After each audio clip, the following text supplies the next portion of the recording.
lah dia Yesus bukan ilahi. Karena Yesus dapat mati, sementara yang diceritakan ini tidak dapat mati. Ada kronologinya Bang Suma? Apapun itu, yang namanya Tuhan, dialah yang menghidupkan, dialah yang mematikan. Yang dimatikan dan yang dihidupkan itu makhluk. Lanjutannya, tidak seorang pun yang pernah melihat dia. Yesus?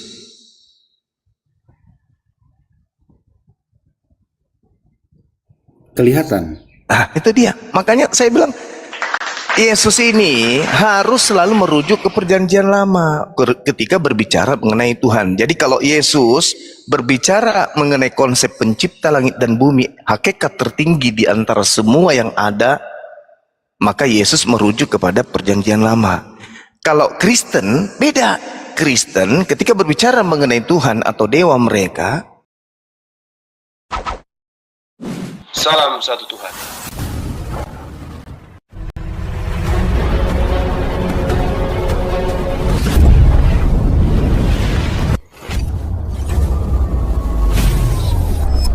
Ya, pengantar ini singkat, para sahabat. Dukung semua ya, sahabat-sahabat kita. Channel Densa News Muslim.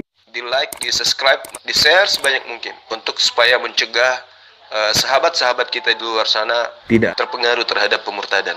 Semoga Allah memberikan selalu sikap istiqamah. Salam satu Tuhan, Allahu Akbar. Yesus dapat mati, bersemayam dalam terang yang tak terhampiri. Yesus terhampiri. Seorang pun tidak pernah melihat dia. Yesus bukan hanya dilihat, bahkan dibunuh. Dan memang manusia tidak dapat melihat dia. Siapa bilang? Yesus bisa dilihat, bahkan dilahirkan, diceboin, dimandiin, ditetein. Baginya lah hormat dan kuasa yang kekal. Bagaimana dia mau kuasa? Menahan rasa lapar tak bisa, rasa ngantuk tak bisa. Bagaimana dia maha kuasa? Dan dia adalah makhluk. Inilah pentingnya kita berakal untuk memisahkan antara hak dan yang batil, antara khalik dan makhluk. Khalik tidak, pencipta tidak akan pernah menjadi ciptaan, ciptaan tidak akan pernah menjadi pencipta. Yang terjadi di Kristen ini adalah Kristen menciptakan Tuhannya sendiri. Tuhan itu pencipta, tapi saudara Kristen tidak mau kalah. Tuhan menciptakan sembahan sendiri berupa manusia dengan pola akal-akalan. Dialah menjadi ini. Habis itu yang teman-teman Kristen ambil data-data comot dari perjanjian baru untuk menguatkan sembahan orang Roma. Jadi ketika kemudian saudara-saudara Kristen saya di Nusantara ini mencoba untuk mendudukkan anak Maria menjadi Tuhan, ini sama dengan sedang membantu agama Romawi untuk dibenarkan. Tapi umat Islam kemudian membantah itu. Dengan demikian umat Islam ingin mendudukkan Tuhannya Yahudi pada porsi yang sesungguhnya. Ini yang perlu disadari, benar-benar harus disadari bahwa Kristen ada di hari ini itu berasal dari Roma. Roma sebelum mereka menjadi Kristen adalah agama pagan, di mana mereka secara turun-temurun nenek moyang mereka secara budaya, kepercayaan mereka adalah dewa nuzul, menjelma, inkarnasi, teofani menjadi manusia. Bahkan ada yang menjadi hewan. Nah, apa ending dari kepercayaan mereka? Mereka percaya kepada roh-roh. Percaya kepada dewa, roh-roh. Makanya identik dengan teos. Teos sama dengan roh. Kalau Tuhan akontas. Nah, kalau dikatakan roh menjadi daging, roh menjadi manusia, baru cocok. Tapi kalau dikatakan Tuhan pencipta langit dan bumi jadi manusia, ya tidak bisa, tidak ada akal sehat yang bisa menerima itu. Olehnya itu, Yesus bisa lolos kalau Yesus tidak dapat mati. Dalam arti kata duduk di 1 Timotius 6 nomor 6. Ini adalah syarat yang paling rendah yang harus Yesus lalui dulu, dan ternyata Yesus tidak bisa lolos di sini. 1 Timotius 6 nomor 16. Dialah satu-satunya yang tidak dapat mati, Atanasia, bersemayam dalam terang yang tak terhampiri, seorang pun tak pernah melihat dia, dan memang manusia tidak dapat melihat dia. Baginya lah hormat dan kuasa yang kekal. Yesus sama sekali 1% pun tidak bisa lolos. Tapi sekali lagi saya katakan, ini ranah dialog. Silakan dengan saudara, dengan iman saudara. Lakum dinukum waliyadin. Silakan.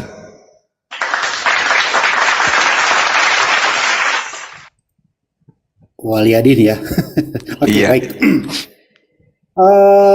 Anda kemudian membawa premis bahwa kalau kemudian ciptaan tidak bisa pencipta tidak bisa menjadi ciptaan, itu benar.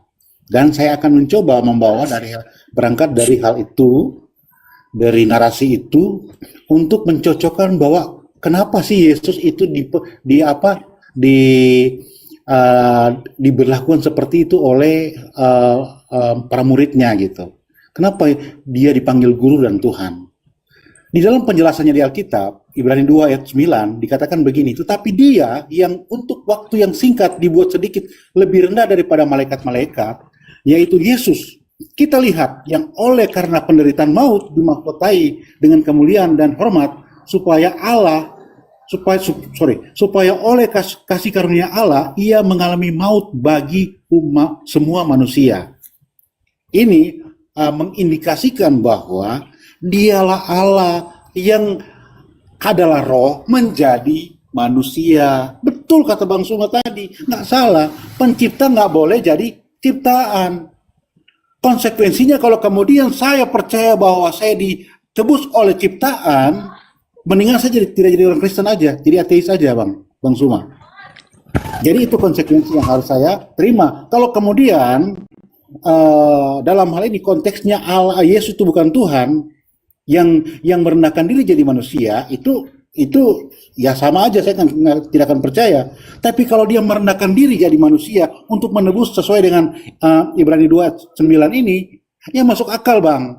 Memang untuk menalar Alkitab itu tidak bisa pakai hikmat manusia untuk menalar Alkitab ya. Kami harus meminta kepada Roh Kudus supaya mengerti bagaimana penjelasan di dalam Alkitab itu yang seolah-olah kontradiktif, tapi dia menjelaskan dirinya sendiri. Jadi seperti itu. Silakan Anda dengan narasi Anda, oke, no problem, karena tadi Waliyadin kah? Terakhir Anda bilang begitu tuh. Jadi seperti itu. Jadi kalau untuk lebih lanjut lagi, saya pikir ya kita tidak akan sama, akan ada tidak sepakat untuk tidak sepakat. Benar nggak Bang Suma? Iya betul Bang, betul. Sepakat untuk tidak sepakat, betul. Suara saya kedengaran kan? Oke. Saya lanjut Bang ya. Jadi gini, kalau berbicara mengenai pencipta, dalam hal ini Khalik, berarti dia bukan makhluk. Yang namanya maha, itu berarti di atas daripada segalanya. Misalnya hidup. Kalau hidup, kadang mati, tanpa roh mati dia, itu hidup. Yesus posisinya hidup, cabut roh mati, jadi bangkai dia. Yesus suci, kalau dia kena tersentuh pipis, maka dia najis. Di atas suci ada yang disebut maha suci. Kalau sudah maha suci berarti tidak bisa tersentuh yang najis. Hidup, kalau dia tidak ada roh mati. Maha hidup, dia tidak butuh roh untuk hidup. Yesus butuh roh untuk hidup, berarti dia tidak maha hidup. Dia bukan maha hidup. Kuasa, kalau dia lapar, kalau dia ngantuk, kalau dia lelah, habis kuasanya dia. Capek, lapar, ngantuk, tidur, mati, mampus, itu kuasa. Maha berarti maha kuasa. Kalau maha kuasa berarti sudah tidak tersentuh dimensi makhluk. Yang namanya Tuhan maha kuasa, kita ambil satu aja, maha kuasa, itu Tuhan. Yang disebut maha, dia tidak pernah lepas dari situ. Kalau dia turun sedikit, dia bukan maha, berarti dia masih status makhluk. Jadi kalau ada kemudian orang mengimani Tuhannya pernah mengosongkan diri, Tuhannya pernah melemahkan diri, Tuhannya itu bukan Tuhan, itu dewa, itu konsep dewa, bukan Tuhan, itu konsep dewa. Nah sekarang mari kita lihat Kejadian 18:14 atau Kejadian 28 nomor 3. Allah maha kuasa memberkati engkau, maha kuasa membuat engkau menjadi banyak sehingga engkau menjadi sekumpulan bangsa-bangsa. Kejadian 35 nomor 11. Firman Allah kepadanya, akulah yang maha perkasa, akulah yang maha kuasa. Beranak cuculah dan bertambah banyak satu bangsa. Bahkan sekumpulan bangsa-bangsa akan menjadi daripadamu dan raja-raja akan berasal daripadamu. Lalu dia katakan lagi dalam Keluaran 6 nomor 3, aku telah menampakkan diri kepada Abraham, Ishak dan Yakub sebagai Allah yang maha kuasa dengan namaku. Ya, tetapi aku belum menyatakan diri. Aku menyatakan diri kepada Musa, sebab aku adalah Tuhan yang maha kuasa, maha dahsyat, maha kuasa dan seterusnya. Aku maha kuasa. Mazmur 115 nomor 3. Allah maha kuasa. Ia melakukan apa yang dikehendaki, berkuasa atas segala sesuatunya. Jadi ketika kemudian Allah yang maha perkasa, Allah yang maha kuasa ini, Tuhan yang maha kuasa, masuk ke dalam ruang lingkup penganut ajaran paganisme, maka dimensi ini akan hilang. Seketika mereka akan membentuk yang maha kuasa ini setara dengan makhluk. Alam semesta ini kudu harus ada yang menjaga, dan yang menjaganya itu adalah sang maha penjaga itu, yang maha kuasa ini. Jadi kalau yang maha kuasa kemudian turun level jadi malaikat, hancur alam semesta. Kalau malaikat yang turun menjadi manusia tak masalah, masih ada sang kuasa. Tapi kalau yang maha kuasa menjadi manusia, lalu yang menjaga alam semesta siapa? Kan sudah jadi manusia. Tidak ada yang menjaga alam semesta lagi, sudah menjadi manusia dia. Makanya ketika dia menjadi manusia, kalau dia menjadi manusianya langsung dewasa masih bagus, langsung berjenggot, langsung berkumis, badannya berotot, kekar, itu masih mending, kayak Hercules. Tapi kalau dia jadi orok dulu, bahkan masuk ke janin dulu, di dalam dulu jadi embrio, ini apa? Konsep apa yang bisa membenarkan ini? Hanya akal-akalan dan iman saja. Tapi kalau logika sehat berdasarkan firman Tuhan yang ada di perjanjian lama, itu mustahil terjadi. Tapi kalau kitabnya orang Roma yang kita bawa dalam hal ini perjanjian baru, ya sah-sah saja. Bagaimana mungkin alam semesta ini yang dijaga oleh hakikat yang maha kuasa, hakikat yang maha kuasa jadi bayi, jadi orok, jadi embrio. Seorang pilot terbang pesawat, begitu di atas, dalam keadaan di atas ketinggian 6.000 kaki, tiba-tiba berubah menjadi ayam pilotnya. Apa yang terjadi dengan pesawat tersebut? Siapa yang mau mengoperasionalkan kemudian, yang menyambungkan antara sistem satu dengan sistem lain? Pada saat mau mendarat, ayamnya tahu apa? Yang dia di mana-mana, penumpang jadi panik, ayamnya terbang kemana-mana. Kenapa kodratnya ayam ya gitu? Dia nggak bisa membaca rute, nggak bisa baca kemudian bagaimana menggunakan pesawat. Kenapa? Karena ayam, kodratnya ayam. Ini skala kecil cuman pesawat. Alam semesta ini apa dikira hanya bumi? Alam semesta ini, subhanallah, tidak bisa digambarkan. Ada miliaran planet. Tiba-tiba yang menguasainya, yang menjaganya, yang melestarikannya kemudian berubah jadi embrio. Berubah menjadi embrio, masuk ke dalam rahim manusia. Sementara 2 Tawarik 6 nomor 18, benarkah Tuhan akan diam di atas muka bumi bersama dengan manusia? Sesungguhnya langit, bahkan langit yang menaungi seluruh langit pun tidak dapat memuat engkau. Masuk ke dalam perut manusia. Apa enggak timpang itu ajaran? Langit menaungi langit tidak bisa memuat Tuhan, tapi dalam perut Maria bisa memuat Tuhan. Kenapa demikian? Karena Tuhan rahim memuat Tuhan itu ada di Roma. Adanya di Roma, ajaran dewa-dewa. Tapi kalau di Yahudi mustahile, Tuhan pencipta langit dan bumi yang maha besar masuk ke dalam rahim manusia, mustahile. Makanya Kristen dan Yahudi tidak bisa menyatu, karena satu ajaran Roma, satunya ajaran para nabi. Sekali lagi saya katakan, silakan dengan iman saudara, la ikraha fiddin, sembahlah Tuhan yang Anda anggap benar. Insya Allah kami menyembah Tuhan yang kami anggap benar, karena mustahil kemudian pencipta langit dan bumi ini menjadi embrio. Demikian. Masya Allah. Ya sebentar Pak Will ya, kita sapa dulu tamu yang baru datang. Pak Predikal, selamat sore. Ya, selamat sore, selamat sore. Iya ya. Bang Selamat sore, Pak. Goref, Assalamualaikum Bang Apih. Silakan Pak Will dulu sebelum kita ganti narasumber, mungkin mau gantian ya. Silakan Pak Will. Ya, boleh gantian. Ya. Saya tidak sementara mengcounter apa kata-katanya Bang Suma, itu terserah kamu mau Bang Suma mau ngapa-ngapain dengan Alkitab kami, karena prinsip kami bahwa pemberitaan mengenai salib itu menjadi kebodohan bagi orang yang akan binasa. Oke, baik. Kalau kemudian embrio tadi saya sampai kemudian ya kemana-mana ya retorikanya. Tapi saya harus mengatakan di sini bahwa Yesaya 24, ya 44 ayat 24, beginilah firman Tuhan, penebusmu yang membentuk engkau sejak dari kandungan, akulah Tuhan yang menjadikan segala sesuatu seorang diri, ya kan? Hubungannya apa dengan Yesus? Yesus itu seorang diri juga, dialah penebus itu korelasinya, kawan. Jadi kalau kita bilang, kenapa kok Allah jauh, Allah yang sang omnipresent, omnipotent itu nggak bisa jadi manusia? Siapa kita? Saya kan sudah bilang tadi dasar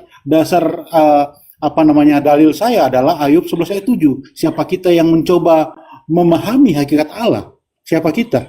Nggak bisa, kita manusia yang penuh keterbatasan untuk mencoba mensistemikan Tuhan seperti apa, mencoba memahami Tuhan seperti apa, siapa kita. Tapi Alkitab jelas-jelas mengatakan bahwa dia mengosongkan dirinya, merendahkan dirinya. Jadi hak prerogatif atau kekuasaan Tuhan bisa jadi apa saja. Ketika dia menjadi pencipta, hak prerogatifnya dia. Karena dalam rangka penebusan, itu aja sih. Dalam rangka penebusan. Kalau kita kemudian merujuk kepada manusia yang dia itu manusia, nggak bisa. Dia hanya datang sebagai sebatas manusia saja, manusia biasa.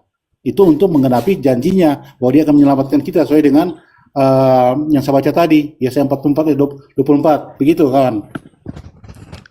Iya, baik. Nah, ini lagi-lagi nih konsep benar-benar dari Roma ini. Karena di dalam pemahaman Yesus sendiri tak ada konsep itu. Lalu kemudian saudara mengatakan membatasi Tuhan. Saya rasa yang membatasi Tuhan itu adalah dari pihak saudara saya. Tuhan Anda harus batasi menjadi embrio, menjadi bayi, menjadi anak-anak, menjadi remaja, dewasa, menjadi mayat. Anda yang membatasi Tuhan. Bukan saya. Justru saya mengatakan Tuhan itu tidak terbatas. Gak boleh dibatasi Tuhan itu. Dengan Anda mengatakan dia menjadi bayi, Anda membatasi Tuhan. Bagaimana bayi bisa menciptakan makhluk lain? Bagaimana bayi bisa kemudian menjadikan alam semesta ini terjaga? Oh, dia sudah jadi bayi. Siapa yang membuatnya menjadi bayi tadi? Anda. Bukan saya. Jangan malah saya yang dituduh. Terus kemudian ada pernyataan penyaliban adalah kebodohan. Justru orang-orang yang percaya kepada penyaliban, mohon maaf, itu adalah ketululan kuadrat 1000 kuadrat. Karena kenapa? Orang yang disalib itu adalah orang terkutuk. Sementara Tuhan itu maha suci. Yesus sendiri maha suci.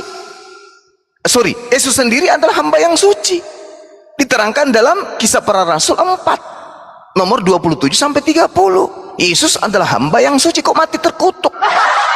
Berarti ketululan. Yang mengimani salib itu sebagai keselamatan. Kenapa? Apapun yang melekat terhadap tragedi penyaliban, pasti itu adalah upaya setan. Jadi mengimani penyaliban adalah suatu ketululan yang nyata, 1000 kuadrat. Kenapa? Siapa yang menghendaki penyaliban itu terjadi? 1. Iblis. 2. Setan. 3. Jin Ifrit. 4. Semua makhluk yang kemudian ingkar kepada Tuhan. Mari kita buktikan. Izinkan saya membuktikan. Yesus berkata dalam Yohanes 6 nomor 70, bukankah aku yang memilih engkau yang 12 dan satu di antaramu iblis? Apa tujuannya iblis merasuki Yudas? Agar supaya Yesus tidak disalibkan? Enggak mungkin. Apa tujuannya kemudian imam-imam kepala membuat tipu muslihat di dalam Matius 26 nomor 4? Supaya Yesus tidak dibunuh? Tidak mungkin. Apa tujuannya imam-imam kepala dan mahkamah agama melakukan tipu muslihat dengan kesaksian-kesaksian palsu? Agar Yesus disalibkan atau agar Yesus tidak disalibkan? Agar Yesus tidak disalibkan? Oh, tidak mungkin. Kenapa imam kepala, kenapa mahkamah agama, kenapa orang Farisi, kenapa ahli Taurat kemudian iri, dengki, bikin tipu muslihat, bikin kesaksian-kesaksian palsu? Karena pada diri mereka tidak ada iblis. Oh, tidak mungkin. Mereka iri, mereka cemburu, mereka terhasut, mereka bikin kemudian kejahatan, mereka sepakat membuat mufakat makar, mereka kemudian membuat kesaksian-kesaksian palsu, mereka membuat sepakat untuk menyelesaikan Yesus. Itu karena mereka kerasukan setan.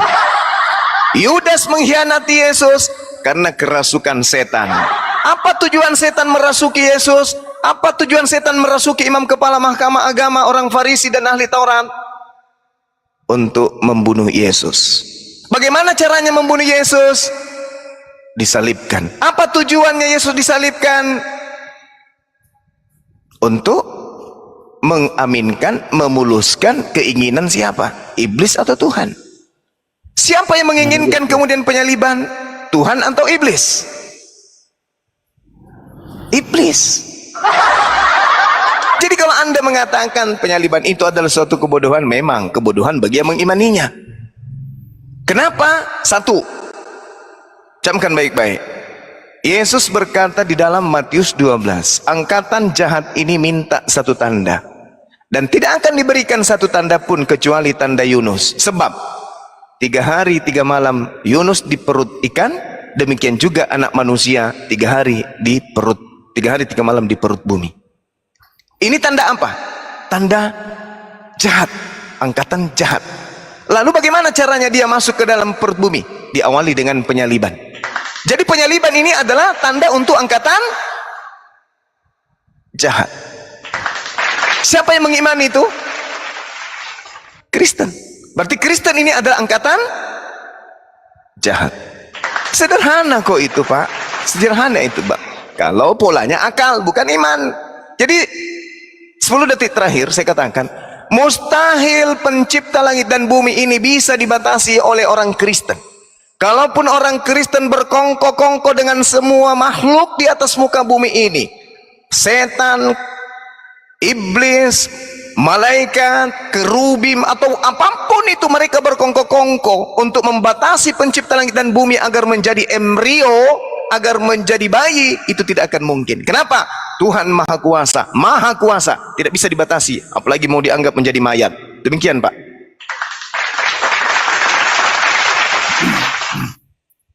Silakan. Saya closing statement sekaligus mau turun. Iya, silakan. Ya. Bang Suma, ya terima kasih ya sudah sedikit. Iya. Saya tidak kemudian mengcounter Anda, tapi ada satu narasi di sini yang mengatakan bahwa Yesus itu Maha Suci. Benar, Anda sendiri mengatakannya. Yang Maha Suci maaf tadi diralat itu, Pak. Maaf, diralat. Jangan di-framing, Pak. Ya, salah ngomong ya. Ya, tapi Roh Kudus memang bekerja, Pak. Begini, kalau kemudian Anda bilang itu tidak mungkin, bagi Allah apa sih yang tidak mungkin? Apa sih yang tidak mungkin bagi Allah? Kalau kemudian kita mengatakan dia omnipotent, omnipresent, itu dia bisa apa saja. Itu kalau kemudian kita membatasi dia, kan sebenarnya membatasi dia itu kita sendiri dengan pola pikir kita sendiri. Tapi Alkitab jelas-jelas menyatakan dia adalah satu-satunya juru selamat. Ya, sesuai dengan Yesaya 43 ayat 11. Kemudian di dalam 1 Timotius 16 ayat 1 ayat 1 Timotius 1 ayat 16 ya. Gini, dan sesungguhnya agunglah rahasia kita, dia yang telah menyatakan dirinya dalam rupa manusia, toh, dibenarkan dalam rupa roh yang menampakkan dirinya kepada malaikat-malaikat, diberitakan di antara bangsa-bangsa yang tidak mengenal Allah. Apakah cantiknya itu bentuk ya? apakah kemudian kita kepada orang-orang yang tidak mengenal Allah? Noise. Noise. Atas yang kosong. Bocor. Ya, apakah kemudian kita termasuk di dalam orang yang tidak mengenal Allah? Silakan kita menilai diri kita sendiri. Tapi endingnya saya mau bilang bahwa Yesus yang pada suatu ketika merendahkan diri dalam konsep penebusan itu tidak ada satu manusia pun yang bisa membatasi hal itu. Kalau kemudian itu kenapa dia harus jadi embrio dan sebagainya itu bukan kehendak manusia tapi kehendak Tuhan yang ingin kita selamat, Bang Suma. Ingin Tuhan Yesus datang sebagai manusia, mati dan dikuburkan, bangkit pada hari ketiga, masuk ke dalam maut itu untuk berkatakan Injil kepada orang-orang di sana. Itu kehendak Tuhan, bukan kehendak manusia. Kalau Anda bilang itu pelajaran dari Roma itu paham dari Roma dan sebagainya saya hanya kembali ke Alkitab. Apa kata Alkitab? Bahwa dia sedang menjelaskan kepada kita bahwa dialah satu-satunya Tuhan yang menyelamatkan kita. Di luar daripada dia, kita tidak selamat. Itu intinya. Terima kasih kepada teman-teman semua. Terima kasih host. Kita sudah dalam keadaan tertib semua untuk tidak ada saling menyerang satu sama lain. Dan terima kasih atas kesempatan ya. Saya mohon diri ya. Shalom semuanya ya. Oke Pak, sebentar Pak, kita mau ambil poinnya dulu. Jadi tadi hasil dialog kita sedikit dengan Bang Suma bahwa poin yang saya dapat dari Bang Suma sendiri bahwa penyaliban atas diri Yesus adalah keinginan iblis ya, betul ya Bang Suma? Lalu sedikit Pak Will ya, sebelum Anda turun saya meminta klarifikasi bahwa Anda menyatakan yang ada di dalam rahim Bunda Maria itu adalah Tuhan, betul? Betul. Yang dilahirkan manusia bernama Bunda Maria adalah Tuhan, betul? Iya betul. Oke, jadi poinnya manusia melahirkan Tuhan, betul? Iya betul. Cakep. Oke, silakan Anda menilai teman-teman yang ada di bawah ya. Oke, terima kasih Pak Will ya. Ya, terima kasih ya semuanya ya. Bang Suma, makasih. Ya, makasih Bang, makasih. Sehat terus. Saya ulang lagi. Oke, jadi saya ulang lagi, makasih Pak Will ya. Kesimpulan saya ulang lagi, menurut keyakinan Pak Will, yang dilahirkan oleh Bunda Maria yang notabene adalah manusia adalah Tuhan. Oke, silakan Pak Pray. Mungkin ada tanggapan sedikit. Silakan. Ya, oke. Saya hanya mau mencoba mengikuti tadi ya, karena saya masuk di tengah konsep ketuhanan ini ya. Jadi ini kan saya kira temannya ya, siapa Tuhan yang benar. Lagi di dalam kekristenan, apa yang disebut sebagai Tuhan itu sebenarnya itu bukan sebuah rekayasa, bukanlah sebuah ciptaan, tetapi bagi kami Allah itu hanya bisa dijelaskan sebagaimana Allah atau Dia menyatakan dirinya. Ketika Dia menyingkapkan dirinya, maka sedemikianlah kita bisa mengenal Dia. Bagaimana kita bisa mengenal Allah? Sebenarnya bagi kami ada yang disebut dengan wahyu umum, ada wahyu khusus. Wahyu umum itu dari semesta, dari tatanan, aturan, dan segala macam kita bisa bilang, oh berarti ada Tuhan. Tetapi itu bersifat umum dan tidak menyelamatkan. Tetapi ada yang disebut dengan wahyu khusus, dan wahyu khusus ini adalah melalui diri Yesus itu sendiri dan juga melalui Alkitab. Jadi dua hal ini adalah sebagai penyataan diri Allah kepada ciptaannya. Sehingga apapun yang kita terangkan, saya jelaskan, ketika kita berdasarkan biblikal atau kitab suci, yaitu sah-sah saja. Jadi jangan dianggap bahwa itu adalah agama pagan.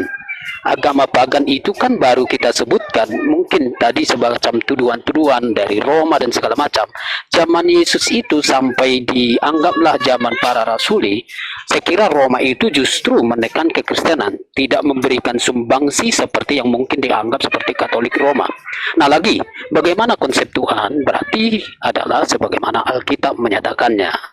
Nah, bagaimana Alkitab menyatakannya?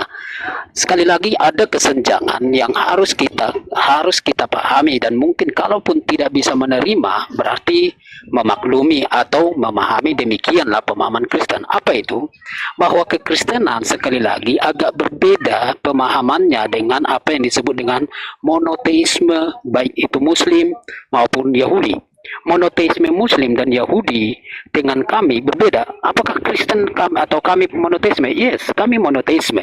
Kami bukan politeisme. Allah kami satu, tetapi yang kami sebut sebagai monoteisme adalah Tritunggal adanya. Sehingga ketika tidak memahami dengan istilah Tritunggal ini, kami seringkali dituduhkan bahwa kami monoteisme. Sehingga implikasinya begini.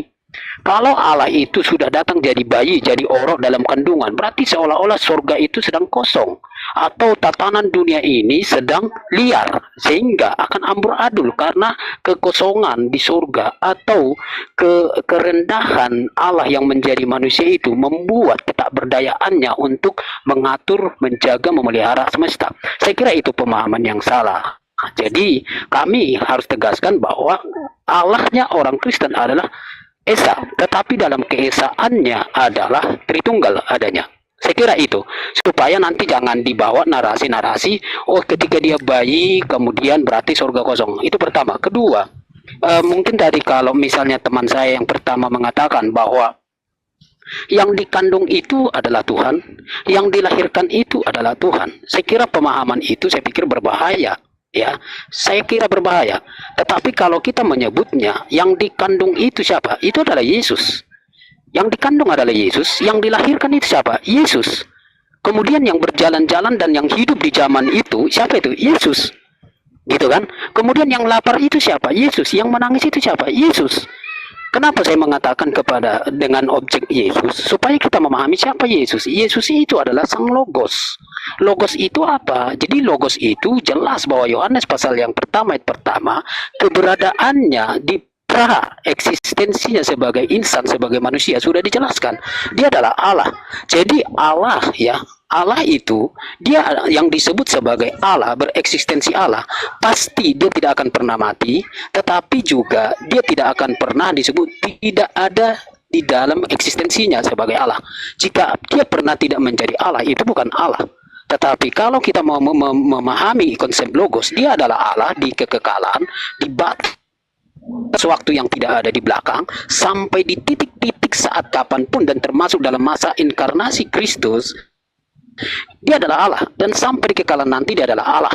Sehingga Logos itu jelas dia adalah Allah, tetapi menambahkan bagi dirinya aspek insani. Itulah Yesus yang akhirnya bisa lahir di dalam, atau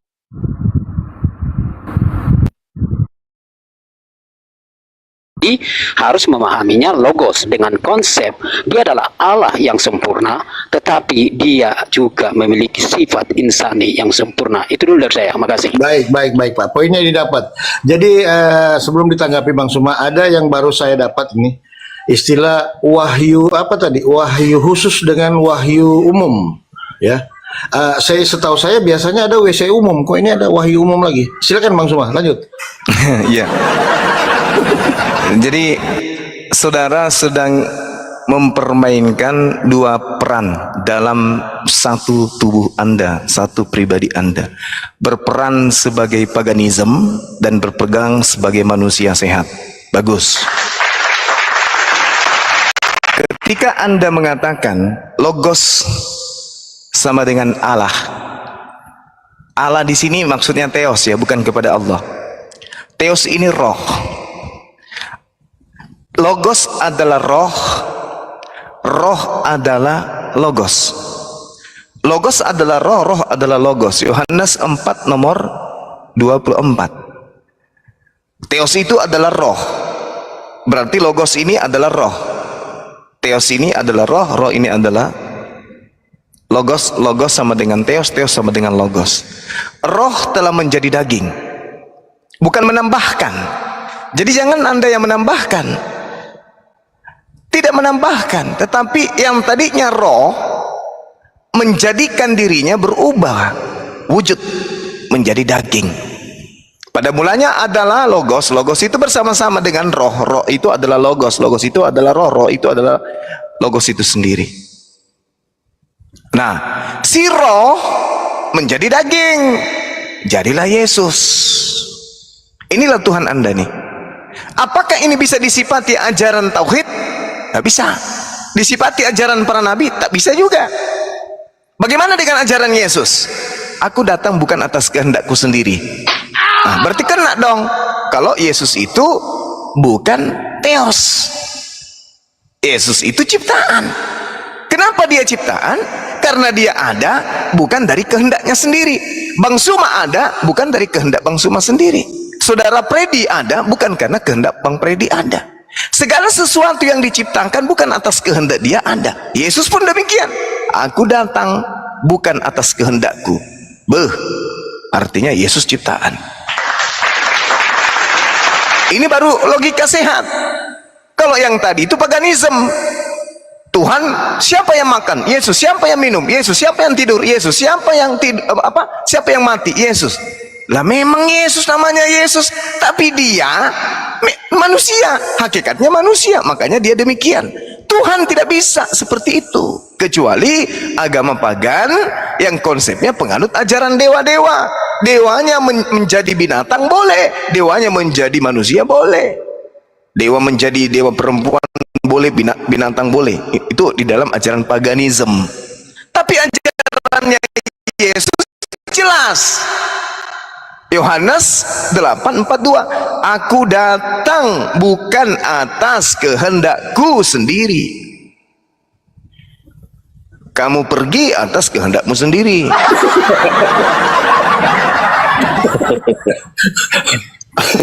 Assalamualaikum Waalaikumsalam warahmatullahi wabarakatuh. Aku datang dari atas, keluar dari bawah. Nah, inilah jadi. Tapi ini maksudnya tadi ada cakep lagi baru ini istilah ini. Wahyu khusus, wahyu umum. Maksudnya apa ini? Itulah tadi wahyu khusus itu. Wahyu khusus itu maksudnya ucapan-ucapan Yesus. Wahyu umum konsep pemikiran sendiri. Nah, kembali kepada tema kita, Yesus. Ketika Tuhan menambahkan sesuatu pada dirinya, ya, itu berarti sebelum menambahkan dia punya kekurangan. Karena masih butuh penambahan. Ibaratkan daging, harus ada daging menumpang. Tumor jadinya nanti.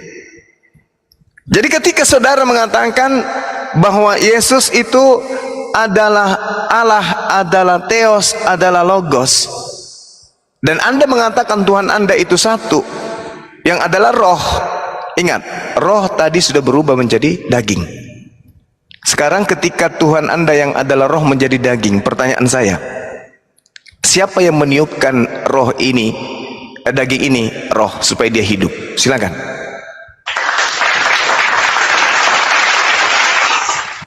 Oke, baik.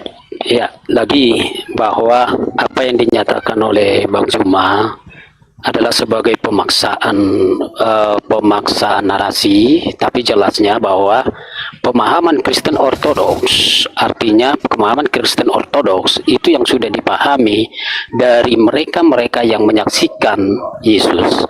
Kemudian pemahaman itu turun-turun yang melalui saksi-saksi mata sampai ke hari ini adalah memahami Yesus yang sedemikian. Kalaupun Bang Zuma menolak itu, saya kira itu adalah pemahaman yang dibawa dari tahun 2024. Nah, kembali lagi, apa yang disebut dengan wahyu umum, apa yang disebut wahyu khusus. Saya kasih contoh. Saya kira ketika kita mau mengenal bagaimana hakikat Allah itu, sebut saja kita untuk berhadapan dengan kelompok ateis. Bagaimana kita bisa membuktikan Allah itu ada? Ketika mereka tidak percaya ke kitab suci atau Allah manapun, kita hanya bisa membicarakannya dari wahyu umum. Contoh, wahyu umum itu adalah bagaimana matahari ada, bagaimana bumi itu ada. Itu namanya wahyu umum. Dan di dalam Roma pasal yang pertama itu pernah bahwa ketika melihat semesta ini, melihat keteraturan semesta ini, orang tahu bahwa ada yang mengatur, ada yang menatanya. Itu yang disebut wahyu umum. Itu tidak perlu harus menjadi Kristen dalam pemahaman kami untuk mengenal itu, mengerti itu. Umum pun tahu. Nah, tetapi yang disebut dengan wahyu khusus itu adalah pemahaman bagaimana kita bisa mengenal Allah yang bisa menuntun kita sampai kepada kebenaran, sampai kepada titik penyelamatan itu. Tidak lain dan bukan tidak adalah melalui Yesus Kristus dan melalui Alkitab. Itu yang disebut wahyu khusus. Jadi orang bisa sadar Allah itu ada tanpa Alkitab, tanpa menjadi orang Kristen. Tetapi untuk bisa sampai kepada titik penyelamatan, titik kesadaran akan dosa, dan kemudian masuk ke dalam aspek mendapatkan kehidupan kekal, ia harus mengenal Alkitab, harus tahu Alkitab, dan sampai pada titik mengenal Yesus. Saya kira itu untuk wahyu umum, wahyu khusus. Walaupun itu berupa pemahaman yang baru, ya silakan saja. Nah, kemudian bagaimana tadi pertanyaan Bang Zuma, ya, kok bisa ada di dalam rahim Maria, kok ada benih di sana? Ya, kita tahu bahwa di dalam perjanjian lama, setelah manusia jatuh ke dalam dosa, di dalam Kejadian pasal 3 ayat 15 itu, bahwa penebusan, penyelamatan itu adalah inisiatif Allah itu sendiri. Dia yang menyatakannya, bukan manusia dan bukan iblis, tetapi Allah yang berinisiatif bahwa akan ada penebusan. Dan ternyata penebusan itu adalah melalui benih, ya, benih dari seorang perempuan. Maka adalah sebuah keunikan yang tidak pernah ada di muka bumi ini, bahwa ada seorang manusia yang bukan karena dari sang laki-laki atau bukan karena hubungan biologis. Di dalam Matius pasal yang pertama 18 itu jelas yang membangun keinsanian yang ada di dalam rahim Maria itu adalah dari satu unsur, itulah Roh Kudus. Dan di dalam Lukas pasal yang pertama pun adalah menjadi sebuah pertanyaan logis dari seorang manusia yang diwakili oleh Maria. Dia berkata, bagaimana hal itu mungkin terjadi? Sebab aku belum pernah dijamah oleh seorang laki-laki. Artinya tidak pernah disentuh, apalagi sampai berhubungan badan. Tapi kok ada satu yang disebut di dalam rahimnya, bahwa ada di sana Yesus, ya, atau embrio, saya sebutlah janin Yesus itu, bahwa ia mengandung, ya, Yesus itu. Maria sudah mengatakan bagaimana hal itu mungkin terjadi, dan malaikat menyampaikan bagi Allah tidak ada yang mustahil.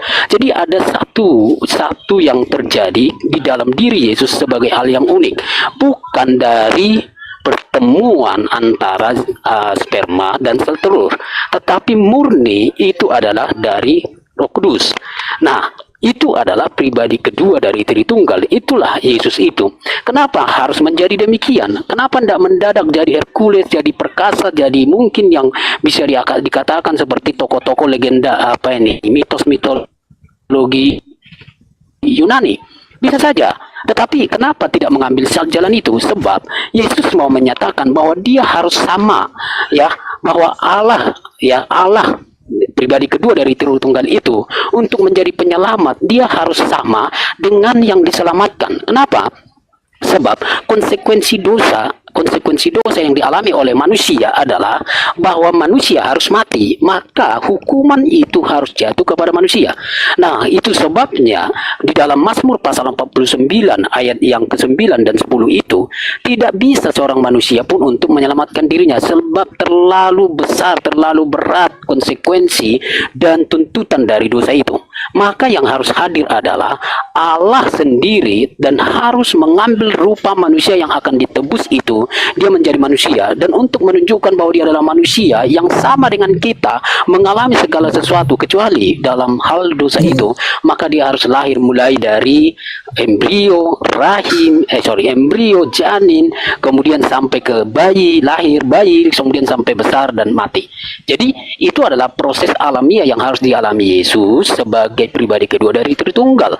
Dan saya pikir tidak ada hal yang terlalu sulit untuk melakukan hal itu, sebab di dalam perjanjian lama pun pernah ada yang kami sebut sebagai, ya, teofani, ya, teofani, atau Allah yang mengambil rupa manusia yang pernah beberapa kali di dalam kasus-kasus dalam perjanjian lama. Itu bisa saja, tetapi itu tidak untuk penebusan. Itu hanyalah sebagai untuk menyatakan diri, menjumpai ke objeknya. Tapi kali ini Allah dalam rupa Yesus itu harus menjadi manusia untuk bisa menyentuh konsekuensi dosa, penebusan yang sempurna. Oke, makasih. Baik Pak Wahyu ya. Pak Wahyu, sorry Pak Prat ya. Silakan Bang Suma, lanjut. Iya. Tolong jelaskan ke saya, tapi jangan terlalu panjang. Di mana kehendak Bapak agar Yesus itu mati untuk menebus dosa manusia? Sekali lagi saya katakan, di mana kehendak Bapak, di mana kehendak Allah agar manusia datang untuk menebus dosa-dosa orang Romawi? Contoh, sebelum Yesus lahir, sebelum Yesus kemudian dibunuh, ada seorang Roma memperkosa saudara kandungnya sendiri yang lagi hamil. Lalu kemudian ditusuknya lah rahim saudaranya tersebut, tembus ke anaknya di dalam, mati. Tidak puas dengan itu, ditebaslah lagi kakak saudara perempuannya ini karena teriak-teriak. Datanglah ibunya dari belakang melerai, jangan kau bunuh, itu adalah kakakmu sendiri. Ditebas pula ibu kandungnya, mati juga. Datang lagi bapaknya juga minta supaya jangan, ditebas juga, lihat mati juga. Begitu Yesus datang, dosanya orang tersebut membunuh ponakannya, kakaknya, kedua orang tuanya, itu ditebus oleh Yesus. Saya minta dalilnya, Bang. Di mana Tuhan mengatakan bahwa ini Yesus diutus untuk menebus dosa-dosa seperti ini, dosa manusia seperti ini ditebus dengan mengorbankan dirinya sendiri di atas salib. Silakan. Oke, saya pikir adalah ayat yang begitu terang dalam Yohanes 3 ayat 16. Karena begitu besar kasih Allah akan dunia ini, sehingga Ia telah mengaruniakan anaknya yang tunggal, supaya setiap orang yang percaya kepadanya tidak binasa, melainkan beroleh hidup yang kekal. Jadi Allah itu di dalam karakter dasarnya, meskipun manusia jatuh ke dalam dosa, Allah begitu membenci dan harus menghukum. Yang saya minta yang jadi tumbal, Bang, ini mohon maaf, yang saya minta, ini kan percaya. Ini kan bagi setiap orang yang percaya, bukan bagi setiap orang yang menyalip. Yang saya minta, di mana dalilnya bahwa dosa-dosa seperti ini Tuhan hapuskan melalui pembunuhan terhadap Yesus yang dikasihi. Silakan. Oke, baik. Tapi jelas saya akan Yohanes 3:16 lalu akan saya bergeser ke ayat yang lain. Yohanes 3:16 kembali saya katakan, coba diperhatikan kata-kata yang ada di situ yang dimulai dengan karena begitu besar kasih Allah akan dunia ini sehingga Ia mengaruniakan anaknya yang tunggal, ya. Jadi kasih itu sebagai dasar, lalu oleh karena kasih itu maka kata sehingga mempertegas tindakan yang berikutnya akibat dari kasih itu, lalu mengaruniakan anaknya. Jadi saya pikir itu adalah bagian dari apa yang ditanyakan Bang Zuma. Nah, lanjut di dalam Yesaya pasal 53 pun sangat jelas bagaimana derita seorang hamba itu, bahwa memang akan ada seorang hamba yang akan menderita dan yang akan akhirnya mengalami aniaya dan segala macam, dan kemudian ia akan terbunuh. Tetapi semuanya itu adalah karena penebusan. Demi penebusan, tulah itu ditimpakan, tulah itu dari Allah, sebuah konsekuensi dari sebuah kejahatan atau salah manusia, lalu tulah itu akan ditimpakan kepada sang hamba itu, ya, dan hamba itu akan menderita. Jadi apa yang dialami oleh sang hamba itu adalah sebagai konsekuensi dari dosa, dari penghukuman akan dosa itu. Oke. Saya 53. Oke, baik. Jadi Tuhan sudah merencanakan pembunuhan si ibu, si ayah, si saudara, karena sudah merancang adanya penebusan dari Yesaya yang kitab sudah jauh. Begitu maksudnya. Jadi Tuhan sudah merancang ini sehingga orang-orang termasuk yang membunuh ibunya, membunuh anaknya sendiri dan seterusnya, itu sudah dirancang semuanya sampai harus ngais-ngais ke Yesaya 53 itu. Padahal kalau saudara ini melepaskan cangkang Roma, itu tidak akan pernah Anda bisa ucapkan. Anda malu mengatakan itu. Malu.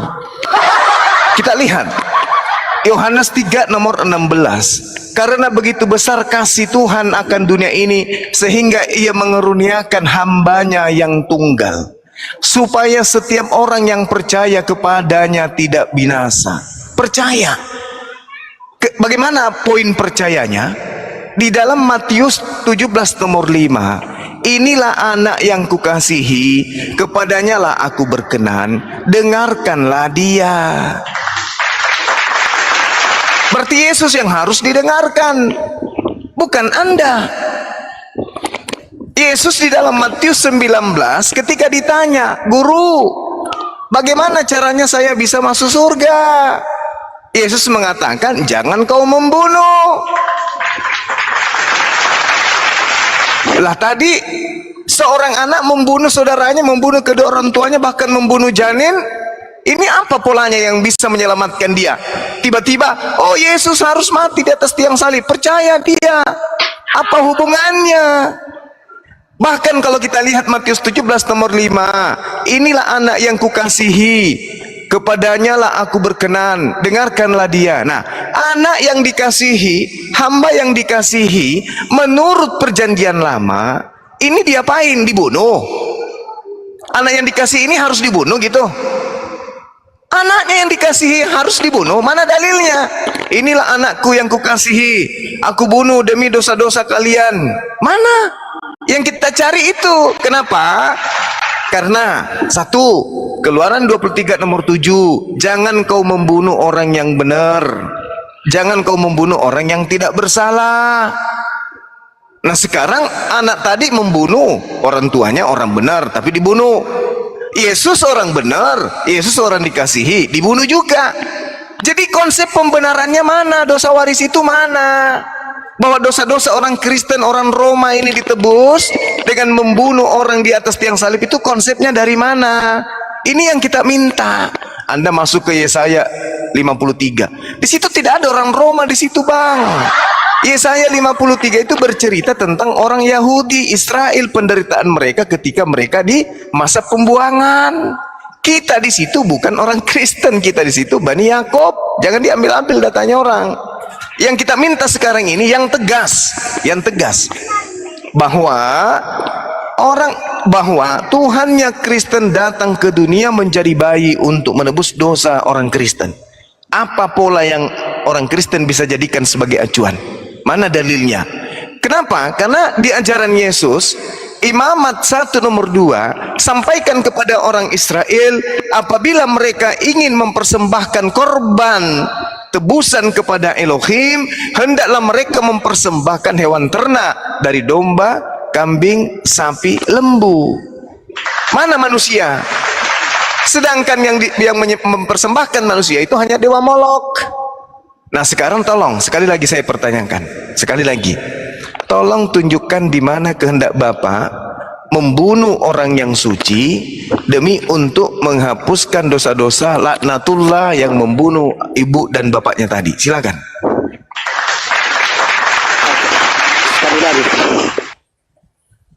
Sekali lagi saya mengulang bahwa apa yang ada di dalam diri Yesus, baik dari kelahirannya, kemudian bagaimana dia di dalam proses kehidupan, ucapan dan karyanya sampai kematian kebangkitannya, Yesus berani mengklaim bahwa dirinya adalah menggenapkan apa yang ada di dalam perjanjian lama, apa yang dinubuatkan.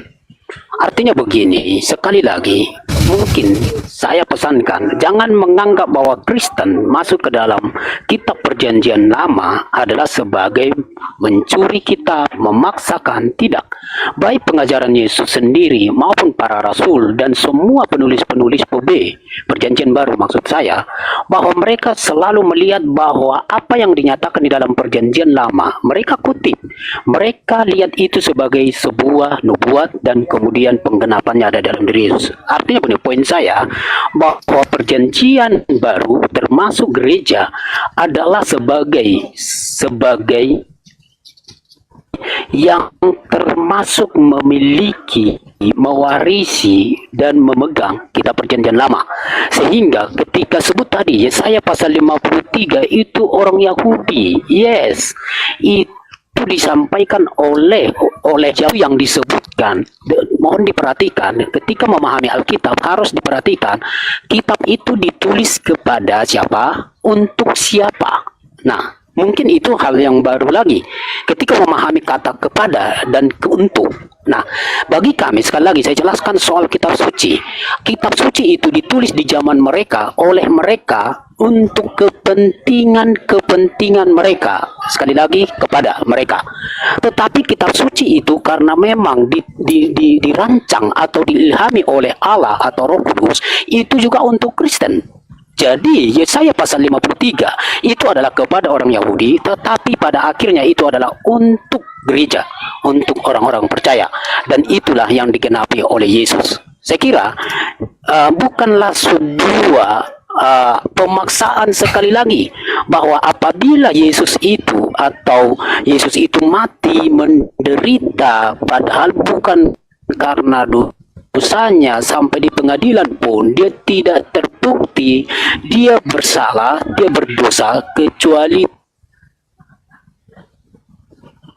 tuduhan yang karena dosa, bukan karena dosanya dia, karena penyakit kita. Yesaya ya sebutkan sebagai konsep dasar penebatan di dalam perjanjian lama. Saya kira itu. Iya. Mungkin ada yang terlewat, boleh diingatkan saya. Jadi tidak ada yang terlewat tapi tidak ada yang terjawab. Jadi gini, sekali lagi saya katakan, sebelum Anda membaca Yesaya 53, Anda harus baca dari 52 biar nggak malu-maluin, Bang. Ini bercerita tentang Yerusalem, cerita keadaan Bani Israel. Kalau Anda ingin belajar tentang Kristen, tentang Yesus, tentang penggenapan, baca Yohanes 11 nomor 45 sampai 57 biar tidak ditertawakan Yahudi. Jadi kalau Anda ingin menubuat tentang kematian Yesus, lihat di dalam Yohanes 11. Di Yohanes 11 terang sekali dikatakan bahwasanya mulai hari itu mereka sepakat membunuh Yesus. Sebelum membunuh Yesus, mereka bikin nubuat dulu. Siapa mereka ini? Orang Taurat, orang ahli Taurat. Siapa ahli Taurat ini? Ahli Taurat ini adalah orang yang kemudian pemilik daripada siapa? Pemilik siapa? Pemilik Yesaya 53. Kalau pemilik Yesaya 53 bikin nubuatan baru, lalu bagaimana mungkin kemudian Anda menjadikan Yesaya 53 ini sebagai dasar? Saya bacakan ya. Tetapi seorang di antara mereka, yaitu Kayafas, imam besar. Imam besar ini bukan pendeta, bukan ece-ece, bukan kaleng-kaleng. Imam besar pada tahun itu berkata kepada mereka, kamu tidak tahu apa-apa dan kamu tidak insaf. Lebih berguna bagimu jika satu orang Yesus mati untuk bangsa kita daripada seluruh bangsa kita binasa. Ini satu orang Yesus mati untuk bangsa kita, bukan untuk orang Kristen, bangsa Yahudi. Hal itu dikatakannya bukan dari dirinya sendiri, tetapi sebagai imam besar, bukan pendeta, bukan ece-ece ini, tetapi sebagai imam besar pada tahun itu, Kayafas bernubuat bahwa Yesus akan mati untuk bangsa itu. Oke? Yesus untuk mati untuk bangsa itu. Tunggu, sabar. Apa tujuan Yesus mati? Dikatakan, apabila kita membiarkan Yesus, maka semua orang akan percaya kepadanya, dan kalau itu terjadi, orang-orang Roma akan datang dan merampas tempat suci kita dan bangsa kita. Supaya tempat suci kita dan bangsa kita tidak dirampas oleh Roma, maka lebih baik kita matikan satu orang Yesus. Jadi Yesus dimatikan, dibunuh itu untuk supaya tempat suci Yahudi dan bangsa Yahudi tidak dirampas oleh Romawi. Tak ada hubungannya dengan Kristen, Pak. Ayo lanjut. Ingat tadi ya, Anda belum bisa menunjukkan bagaimana kemudian Tuhan memberikan legitimasi pembunuhan terhadap orang suci demi menghapus dosa-dosa orang Roma Yunani penyembah dewa. Silakan. Oke, baik. Ya, Bang Zuma, terima atau tidak soal Yesaya pasal 53 adalah juga sebagai penggenapan atau sebagai nubuat terhadap diri Yesus, sebab klaim Yesus sampai pada akhirnya di Lukas pasal 24 itu bahwa ada yang disebut Mesias yang menderita, dan itu sudah dinyatakan oleh para nabi. Yesus sendiri yang mengklaim itu, maka jelas itu adalah bagi diri Yesus. Entahkah dalam konsep itu misalnya kita mau katakan belum ada Kristen, enggak apa-apa, tapi jelas Yesus mengklaim bahwa penggenapan dari Yesaya 53 adalah bagi dirinya. Oke, itu dulu. Kemudian saya lupa pertanyaan apa lagi. Kemudian soal apa ya? Saya lupa. Mungkin Bang Zuma ada apa lagi? Saya harus jawab. Itu ini Bang, tentang firman Tuhan yang terkait dengan ini, dosa orang-orang itu ditebus dengan membunuh orang yang suci, itu di mana dalilnya? Membunuh manusia untuk menghapus dosa itu di mana? Ya, jadi begini, lagi apa yang dikatakan di dalam konsekuensi dosa mungkin ini berbeda atau sama dengan agama lain, saya tidak tahu. Tetapi saya katakan dulu yang di Kristen, bahwa ketika manusia jatuh ke dalam dosa, maka manusianya yang harus mati. Di dalam Kejadian pasal yang kedua, ayat yang ke-16, 17 itu sudah jelas. Jangan kamu makan buah pohon pengetahuan itu, sebab sekali-kali kamu makan, pasti kamu akan mati. Nah, pasti kamu akan mati. Jadi kematian itu jelas setelah mereka lakukan itu, mereka mati. Dalam kematian yang pertama adalah kematian rohani. Kematian kedua adalah kematian jasmani. Ya, dan akhirnya itu adalah sebagai sebuah konsekuensi dosa. Ya, Yesus baik perjanjian lama pun, dan Yesus pernah ulang itu kembali di dalam kitab Yohanes, bahwa kamu akan mati, kamu akan binasa karena dosamu. Itu ada. Ya, jadi artinya konsekuensi dosa itu ada di dalam perjanjian lama maupun di dalam ajaran Yesus sendiri, lebih-lebih nanti diterangkan di dalam ayat-ayat Paulus atau ayat PB lainnya.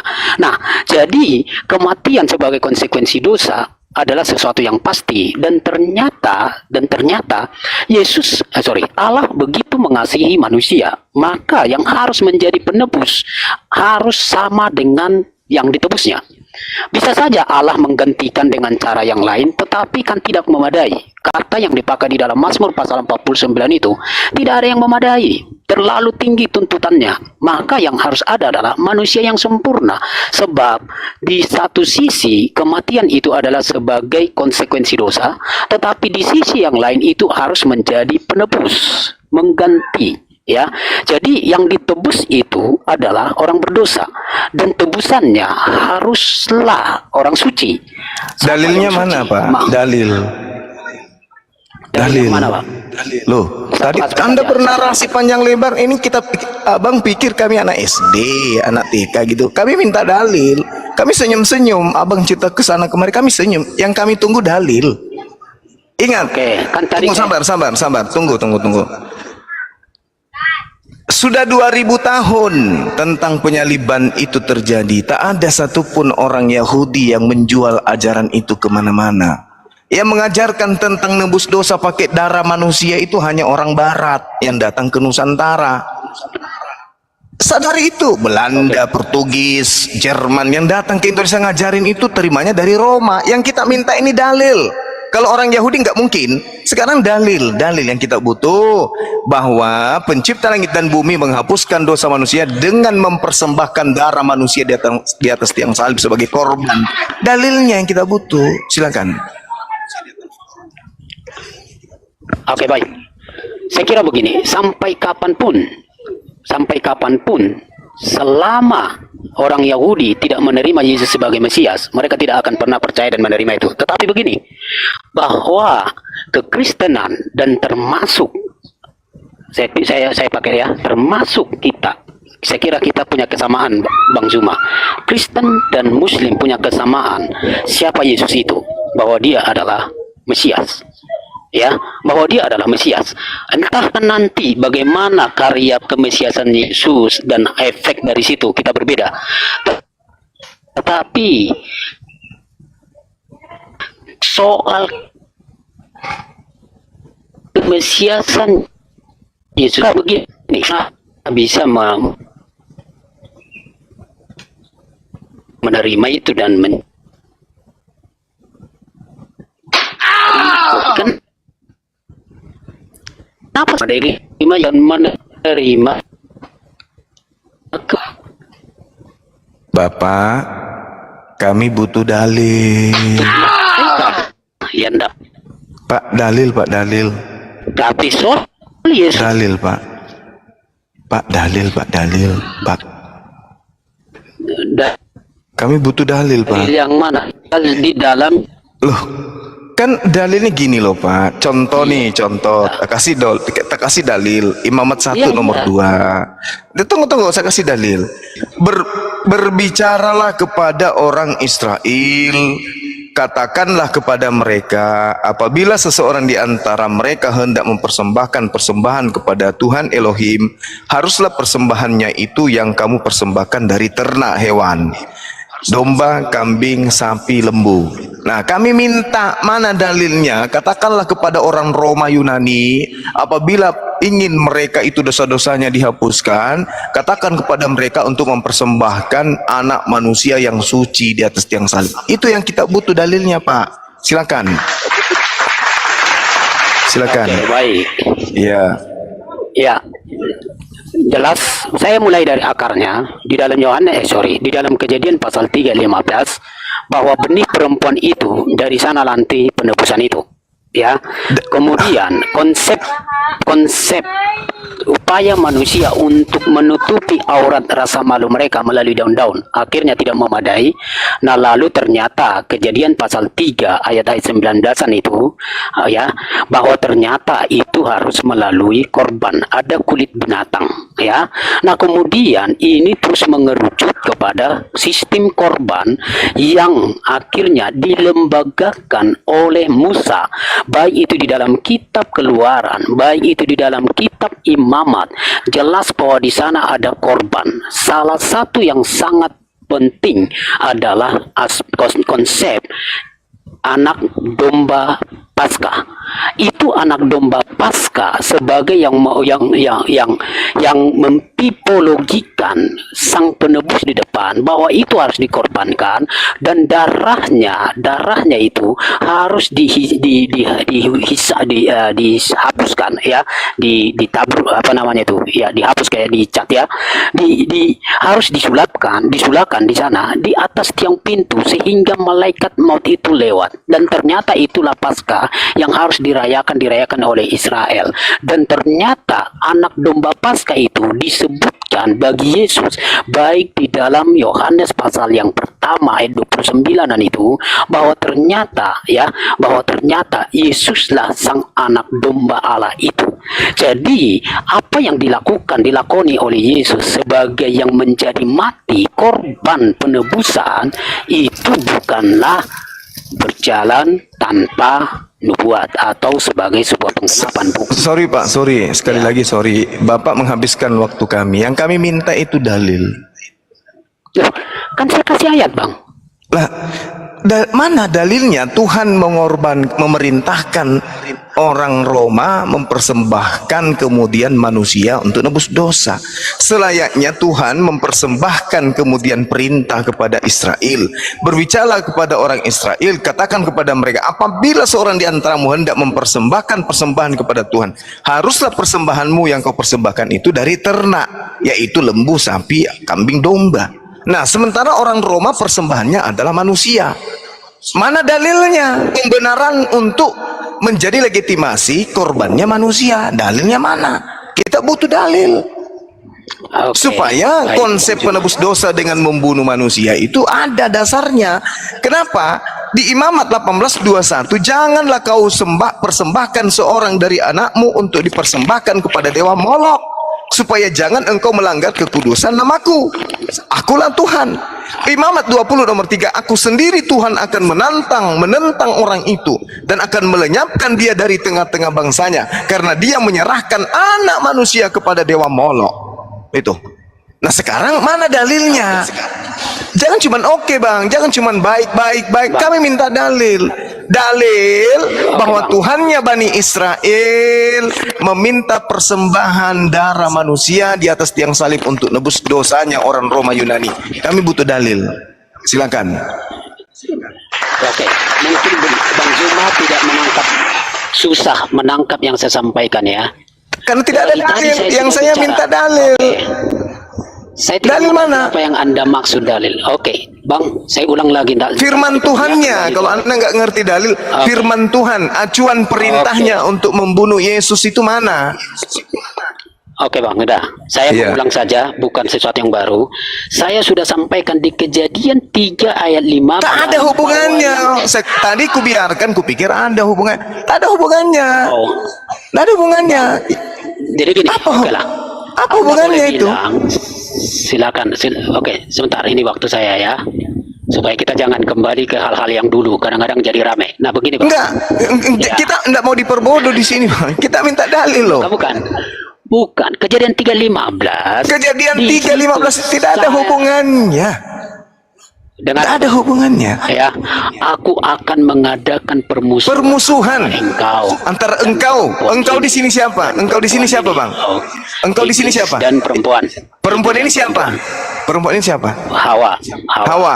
Terus apa hubungannya dengan mati di atas tiang salib Yesus? Oke, Bang. Hah? Oke, saya pikir ini sudah menjadi balik-balik ini akan jadi ribut. Jadi lebih baik. Apa hubungannya dengan Maria, Iya. anak Yesus? Abang bicara dan setelah itu saya. Silakan aja. Enggak, saya hanya minta apa hubungannya Anda mengais-ngais kitabnya orang Yahudi dengan ajaran pagan? Manusia Oke, dipersembahkan kepada dewa Molok. Apa hubungannya? Kalau saya yang bicara, berarti Abang diam ya supaya santun lagi supaya Ya, enak kayak tadi. coba bukan santun yang kita butuhkan di sini, tapi isi ilmu yang kita butuh. Ilmu yang kita butuh. Kita butuh dalil. Semoga kembali nih. Aku akan Ya, oke. mengadakan permusuhan antara keturunanmu dan keturunannya. Terus apa hubungannya? Kalau Anda mengatakan Lanjut itu aja. tidak ada hubungannya, Lanjut Bang. ayatnya. Nggak ada hubungannya. Nggak ada hubungannya sama sekali. Nah, silakan. Oke, ini waktu saya. Tidak usah dipotong ya, supaya enak. Jadi begini ya, sejak manusia jatuh ke dalam dosa, langsung. Kenapa Adam lagi sebagai- manusia jatuh ke dalam dosa? Siapa lagi manusia yang Anda tuduh ini masuk ke dalam dosa? Siapa lagi yang Anda tuduh? Oke. Kan cuman Adam. Oke.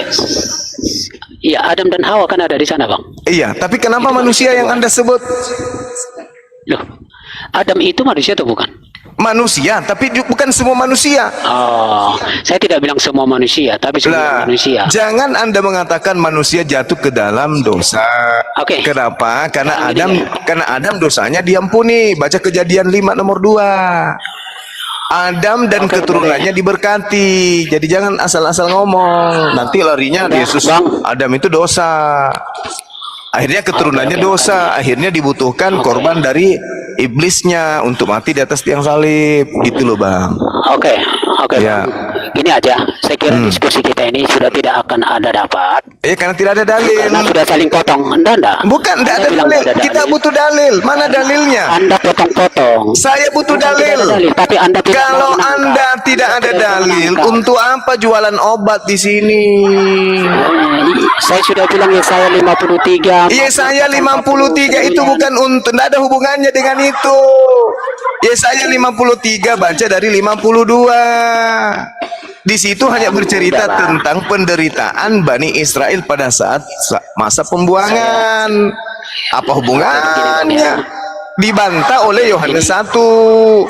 Yesus itu, abang. Yesus itu dibunuh karena orang Yahudi takut bangsanya dan tempat sucinya diambil oleh orang Roma. Dalilnya ada. Nah, saya minta mana dalilnya Yesus dibunuh untuk nebus dosa-dosa, mana?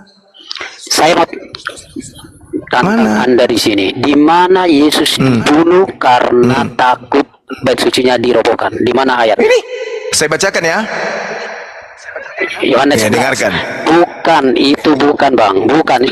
Jangan sekali lagi mau ambil Yohanes 11. Anda Kenapa? tidak tahu ayat, sekali lagi saya akan Anda dialog takut? begini. Anda Coba. takut? Bukan. Anda takut? Saya bilang ke abang tidak mengerti membaca teks kitab suci, tidak mengerti konteks, tidak mengerti. Oh, kalau Anda ngerti gitu. Genre sejarah, Anda ngerti. Kalau Anda genre ngerti, sejarah? kalau Anda ngerti, Anda saya mau bilang. kalau Anda ngerti, sekarang saya tanya, ngerti. apa hubungannya Saya Kristen ngerti, dengan genre kitab sejarah. Yesaya? Kutanya dulu, apa hubungannya Yesaya dengan kitab Oke. dengan orang Kristen? Apa hubungannya? Oke, Anda diam bersejelaskan. Yesus mengatakan, aku akan mendirikan jemaatku. Yesus itu bukan orang Kristen. Jangan ngadi-ngadi ente. Jangan jualan obat. Yesus itu orang Yahudi. Yesus itu Bani Israel. Sementara Anda Bani Pagan. Jangan samakan. Bang, Apa? sorry ya saya pakai kata yang agak keras ini. Ya nggak apa-apa. Emang gue takut sama lo. Hah? Bukan, kata Kristen. Saya katakan kepada saudara, jangan ajaran Yesus Anda klaim. Yesus itu orang Yahudi, bukan Kristen. Saya minta dalil loh, sampai Anda emosi. Tidak mungkin. Saya minta dalil sampai Anda emosi. Saya tidak ada. Saya hanya mengatakan Yesus dibunuh, disepakati dibunuh karena orang Yahudi takut tempat sucinya dan bangsanya dirampas oleh orang Roma. Dalilnya ada. Tidak mengerti membaca kitab suci. Saya atau Anda yang tidak mengerti? Saya atau Anda? Tidak mengerti. Anda yang tidak mengerti karena Anda agama pagan. Anda maunya Yesus itu mati. Saya nggak mau Yesus mati. Saya nggak mau Yesus mati. Anda maunya Yesus mati. Berarti Anda adalah tangan kanannya iblis. Nah, sekarang saya tanya.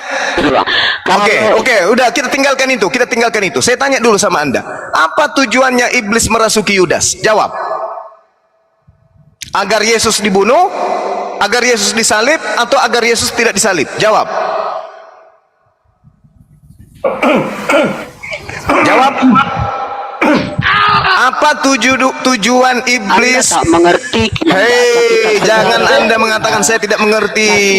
Hei, saya tanya. Coba lihat Apa Injil. Apa tujuan iblis merasuki Yudas? Agar Yesus disalib atau agar Yesus tidak disalib? Jawab. Jawab. Jawab. Anda Jawab. ngerti kitab suci, membaca Injil ngerti enggak? Jawab. Jangan pernah Anda katakan kitab Anda suci. Bilang aja kitab. Di dalam kitab saudara dikatakan Yohanes 6 nomor 70, aku yang memilih engkau yang 12, satu di antaramu iblis. Pertanyaan saya, apa tujuan iblis merasuki Yudas? Agar Yesus disalib atau agar Yesus tidak disalib? Jawab. Ya, tujuannya di situ supaya Yesus disalib. Memang dia. Nah, oke. Apakah Anda juga ingin Yesus itu disalib? Kalau kita manusia berdosa pasti ingin. Nah, bagus. Berarti Anda dengan iblis sama-sama menginginkan penyaliban terhadap Yesus. Ya atau tidak? Kalau kita di luar Kristus, semua kita sama. Bang. Saya tanya, nggak usah kamu jualan obat, ilmu nihil tapi mulut besar. Saya tanya samamu sekarang. Kamu dengan iblis sama-sama. Dengar bang, dengar. Terakhir kamu bilang nanti Dengar. Saya monyet. Oke, Dengar. Anda dengan iblis sama-sama menginginkan penyaliban terjadi terhadap Yesus. Betul atau betul? Betul gurunda. Mulut lebar sampai kuping. Paling pandai mengarang cerita kemana-mana, giliran ditanya diam. Bapak Betul tua, begitu. jawab Bapak tua. Iblis merasuki Yudas agar menyalibkan Yesus. Anda juga mau agar Yesus disalibkan. Anda dan iblis sama-sama. Iya. Anda dan iblis sama-sama menginginkan penyaliban. Dan Anda dengan iblis sama-sama menginginkan penyaliban terjadi terhadap Yesus. Betul atau betul? Kalau di luar Kristus iya. Kenapa di luar Kristus? Kau jangan pakai jurus Paulusmu. Yang saya tanya kamu, Bang. Kamu yang saya tanya. Saya bertanya samamu. Jawab dengan jujur. Saudara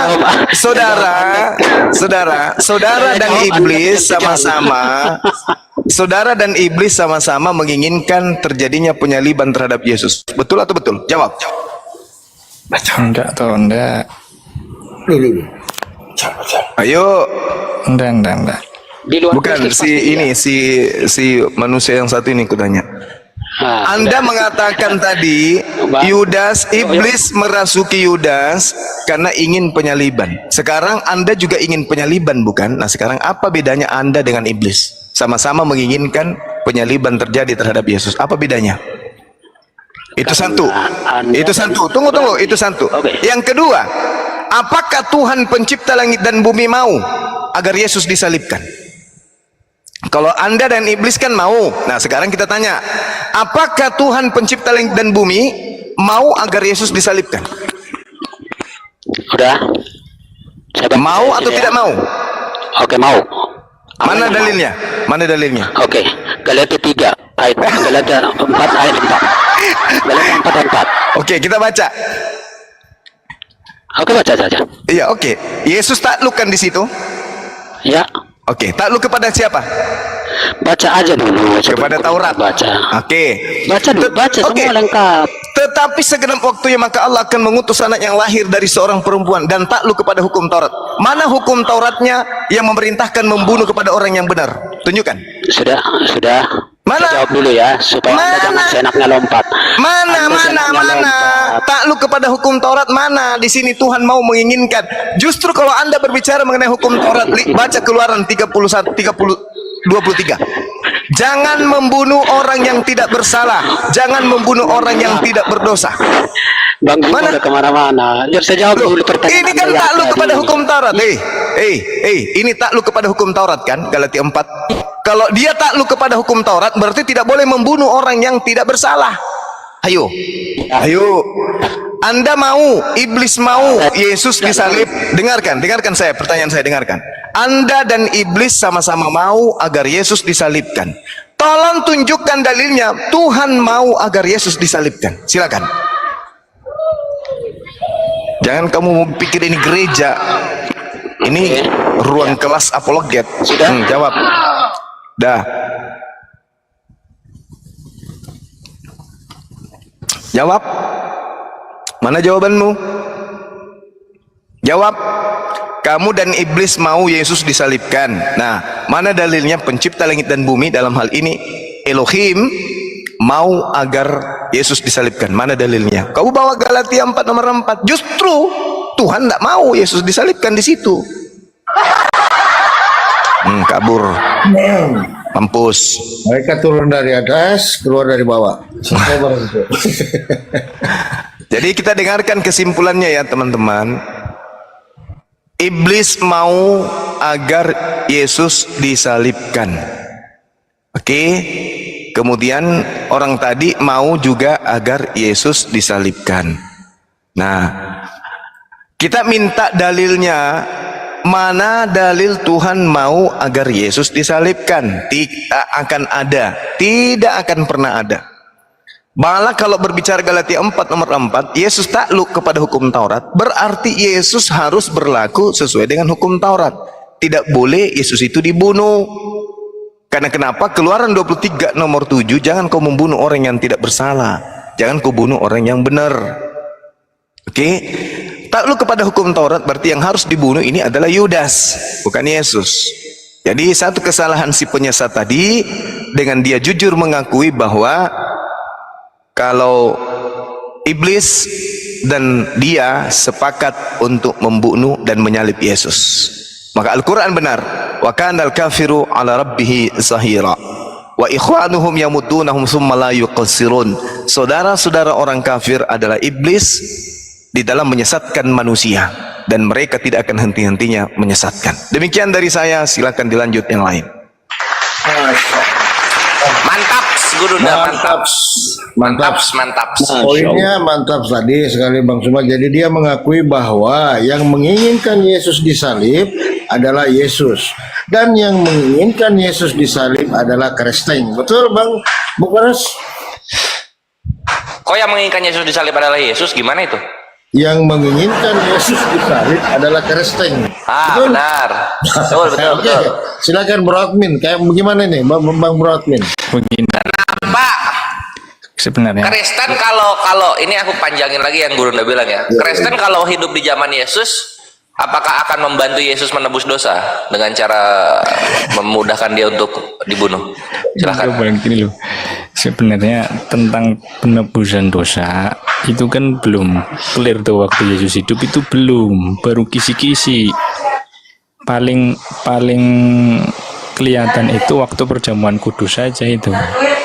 Baru setelah Yesus wafat dan bangkit, mulai ada pengajaran dan kitab suci ditulis, barulah di situ dipertegas tentang pandangan atau ajaran penebusan dosa ini, begitu loh.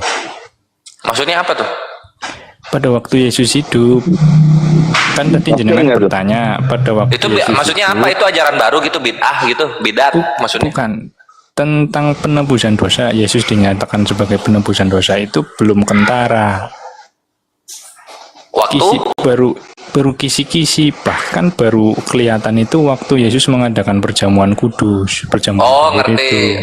Iya, Jadi waktu itu para baru murid ngertinya kan, waktu Yesus bangkit gitu ya. belum ngeh waktu itu. Baru setelah wafat dan bangkit, ada pengajaran dan kitab suci ditulis, baru dipertegas di situ, gitu loh. Ah, mantap, mantap. Nah, sekarang posisinya Kristen kan udah pada tahu tuh kematian Yesus itu untuk menebus dosa kan gitu ya. Lah, Nah, posisinya sekarang kita taruh di masa lalu nih, Kristen ini yang udah tahu Yesus akan menebus dosa. Tanggapan Nah, Bro Admin. tunggu. Silakan, Bro Admin. Pertanyaannya udah dapat belum? Pertanyaannya apa? Kan Kayak itu dia makanya. dalil Nah, kalau Bro Admin itu Kristen, saya sanggah. lo sanggah? Iya. Oh ya udahlah, sanggah dulu Bro Admin, silakan. waduh. Iya, silakan. Ya kan ibaratnya begini, ya Bro Admin itu saya tidak tahu apakah Kristen atau bukan. Dia Katolik. Oke, seolah-olah ya Yesus tidak sadar. Jika itu berarti itu yang saya sanggah. Jika tidak seperti itu ya silakan, berarti benar. Seolah-olah Yesus tidak sadar dengan tujuannya sebagai pribadi yang berinkarnasi. Dia hidup, dia menjalani kehidupannya, dan untuk apa dia datang. Padahal baik di dalam Yohanes pasal yang ke-11 ya, Yohanes pasal 11 sampai nanti di pasal 14, dia menyatakan dengan banyak istilah, aku akan pergi, dan untuk itulah aku datang, aku akan pergi. Kata pergi di situ adalah untuk kematiannya. Dan kalau misalnya di dalam baik di dalam Markus pasal yang ke-10 ayat 45, dia begitu sadar bahwa dia akan mati dan kematiannya adalah menjadi tebusan bagi banyak orang. Jadi jelas konsep penebusan, bagaimana ia menjadi jalan keselamatan. Yesus dalam kondisi sadar penuh dan dia merelakan dirinya ya, yang disebut akan memberikan nyawanya bagi domba-dombanya. Dia dengan sadar itu dan dia berikan sebagai kasih. Saya kira itu ya. Iya, pasti dibilang gak nyambung sama Bro Admin. Silakan Bro Admin. Enggak. Tadi pertanyaannya gini, kalau Pak Predik kemudian misalnya nih timelinenya kembali ke waktu Yesus hidup, apakah akan mendukung Yesus untuk penebusan dosa? Begitu pertanyaannya. Makanya saya jawab, waktu itu para murid belum tahu betul, belum paham betul tentang misinya, begitu Pak Predik. Bukan berarti saya menolak apa Yesus mau apa gitu, enggak. Di Alkitab kan sudah ditulis. Tahu.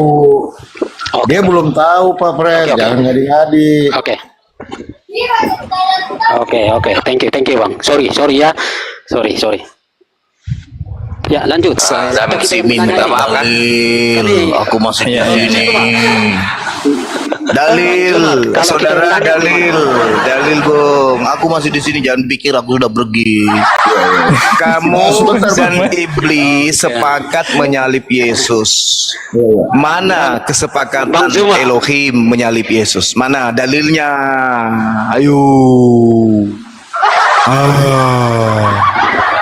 Kamu dan iblis sepakat menyalip Yesus. Mana? Cuma gimana? Mana Tuhannya? Mana Elohim sepakat menyalip Yesus? Mana dalil? Ayo. Itu di Matius, Bang. Nah, itu bukan firman Tuhan, jangan diganti, jangan coba. Ya, Ayo. susah kalau gitu. Kalau gitu ya susah lah Lah, gimana. masa iya firmannya belakangan muncul bro admin? Gimana sih? Ya, Masa memang dibunuh dulu? realitanya- Masa dibunuh dulu baru datang firmannya belakangan? Jangan gitu dong. Ya, Saya realitanya minta gitu. dalilnya di mana Tuhan Elohim mengizinkan pembunuhan terhadap Yesus untuk nebus dosa orang Roma. Mana dalil? Tadi Anda sepakat iblis dan Anda sepakat menyalib Yesus. Nah, sekarang Tuhannya mana? Mana? Ya, maksudnya kedua itu gini loh Predika Bro Admin. Di mana ada tertulis Elohim berfirman, inilah anakku yang Bunuhlah, akan saliblah. mati. Mana? Gitu-gitu gitu Oh, loh. enggak ada. Kan biasanya Enggak ada kan? Nah, Secara tersurat tidak seperti itu. Sementara mana? Tuhan Elohim mengatakan jangan kau persembahkan anak manusia. Ayo. Betul. Nah, terus kenapa Anda mengatakan bahwa ini adalah karya keselamatan? Ya karena gini, Pak Sumaya. Sementara kalau dari itu prosesnya dikelilingi oleh iblis. Semuanya iblis yang punya karya. Ayo. iya, Mana? iya. Sebentar Bang. Tapi Bang Zuma setuju bahwa Yesus mati? Tidak. Oh, ngapain Anda bicarain? Nah, justru itu saya cari pembenaran Anda untuk membunuh Yesus itu apa? Tapi kalau yang dibunuh itu adalah orang terkutuk, saya setuju. Bang. Oke, saya bicarakan dulu ini. Begini loh Bang Zuma ya. Bang Zuma. Karena perintah Tuhannya membunuh orang terkutuk ada. Oke, Tapi ini- perintah ini- Tuhannya membunuh orang suci tak ada. Nah, Yesus Oke. terkutuk atau suci? Ayo. sedikit saja mengaitkan untuk kena kan? membuat enggak begini supaya Bang Zuma berpikir begini ya. Boleh Wah, Anda saya pula yang disuruh Iya berpikir. betul. dalil dulu, baru suruh orang berpikir, Oke, jangan mulut oke. besar. Oke, pertama Bang Zuma, Bang Zuma. Apa? Anda masuk ke kitab Injil, udah? Nah, terus masalahnya? Anda masuk ke kitabnya orang Yahudi apa? Apa hak Oke, Anda? sudah. Anda masuk ke kitabnya orang Yahudi apa hak Anda? Izinkan dulu saya bicara, nanti sangga aja nanti ya. Tapi izinkan saya bicara. Udah? Iya, silakan. Anda masuk ke kitab Injil, tapi sorry, 1000 kali sorry. Kitab Injil itu adalah sejarah. Ketika seseorang memahami sejarah, dalam arti ada sejarah Yesus yang lahir sampai kepada kematiannya. Tapi Anda menolak itu. Saya pikir Anda masuk ke ruang yang jauh dari logika. Oke, itu pertama. Lalu kedua, tutup saja Alkitab, baca saja sejarah-sejarah yang tidak setuju dengan Kristen, bahwa sejarah menyatakan Yesus disalibkan. Oke, mereka adalah orang-orang yang bukan Kristen dan tidak senang dengan Kristen, tapi mereka menuliskan sejarah bahwa Yesus disalibkan dan mati. Kalau Anda bantah itu, bantahlah sejarah, bantahlah kitab suci, dan silakan Anda berdiri sendiri dan tetap berkata, aku tidak mau mengakui Yesus mati. Silakan. Bung, Tapi Anda salah memahami kitab sejarah. Bung, masih adakah otak di kepala yang bisa saya temani berdiskusi ini? Masih ada kan? Justru Masih ada Anda kan? yang tidak ngerti. Masih ada kan? Nah, gini, dengarkan saya. Penyaliban itu terjadi. Terjadi penyaliban itu. Baik sejarah kitab saya sebagai kitab suci maupun kitab saudara. Tapi yang jadi permasalahan ini ajaran Roma. Ajaran Romanya, sabar dulu. Anda pikir Anda Kristen ini dari Yahudi? Mana ajaran Romanya? Mana ajaran Romanya? Silakan. Mana? Yang ajaran mempertuhankan anak dewa itu apa? Romanya? Salah Anda. Makanya dengarkan saya. Anda sangka nanti gantian kita. Oke, silakan. Anda Lanjut. itu enak di Indonesia ini enak. Kenapa kitab Anda itu sudah ke Islam-Islaman baunya? Tinggal sholat aja dengan ke masjid itu tidak kalian itu. Kitab kalian itu sedikit lagi jadi Al-Quran. Asal kau tahu. Mungkin 20 tahun kemudian setelah kami mati semua para apologet ini, kitabmu sudah bahasa Arab juga. Kalian juga sudah pakai kopiah di masjid. Sorry. Gerejamu juga berubah nanti pakai toa. Sorry, Bang. Yesus Akbar, Yesus Akbar. Nah, gitu nanti kalian. Kalian meninggalkan agama asli kalian dari Vatikan Roma Oke, itu. Bang, Tunggu dulu, saya belum selesai. Sabar, gantian kita. Kamu nyerocos tapi tidak ada isinya. Tunggu, sabar. Tidak ada isinya, membosankan. Dengarkan saya, dengarkan. Tidak Camkan apa-apa, baik-baik. tidak apa. Dengar. Ada sekian ribu- ada Dengarkan sekian saya. ribu di sini. Dengar. Oke.